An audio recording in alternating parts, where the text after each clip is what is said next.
माँ बेटी दोनों अपनी कार में 2 करोड़ विषैली घातक मधुमक्खियों से घिर गई थीं।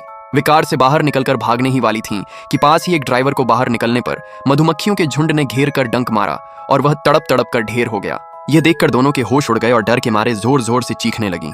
उन्होंने तुरंत इमरजेंसी हेल्पलाइन पर कॉल किया, लेकिन बचाव दल पहुंचता उससे पहले ही महिला ने देखा कि एक मधुमक्खी कार के अंदर उड़कर आ गई है। ऑपरेटर ने चेतावनी दी, तुरंत कार का एयर वेंट बंद करो। लेकिन इसी थोड़ी सी देर में कई और मधुमक्खियां अंदर आ चुकी थीं। बड़ी बात तो यह थी कि छोटी लड़की घबराकर हाथ से मधुमक्खियों को भगाने लगी।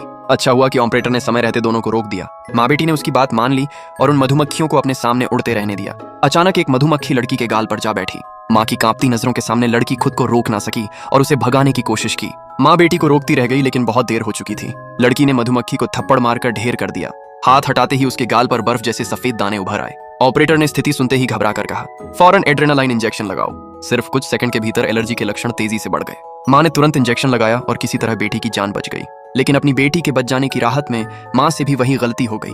वह भी एक मधुमक्खी को ढेर कर बैठी। उसने हाथ में पड़ी मरी मधुमक्खी देखी और समझ गई अब उसकी बारी है। महिला लगभग उम्मीद छोड़ चुकी थी कि तभी ऑपरेटर ने उसे कहा, हर एड्रेनालाइन ऑटो इंजेक्टर में अंदर थोड़ी सी दवा बची रहती है, वही तुम्हें बचा सकती है। महिला ने निर्देश के अनुसार इंजेक्टर का बाहरी खोल काट डाला, लेकिन दवा निकालते निकालते ही वह बेहोश होकर जमीन पर गिर गई। अच्छा हुआ कि बेटी वहीं थी। उसने याद करके बिल्कुल माँ की तरह इंजेक्शन लगाया और पूरी दवा धकेल दी और माँ की जान बच गई। तभी दलकर्मी विभाग मौके पर पहुंच गया। उन्होंने धुएं के जरिए पूरे मधुमक्खी झुंड को भगा दिया और माँ बेटी दोनों को सुरक्षित कार से बाहर निकाल लिया।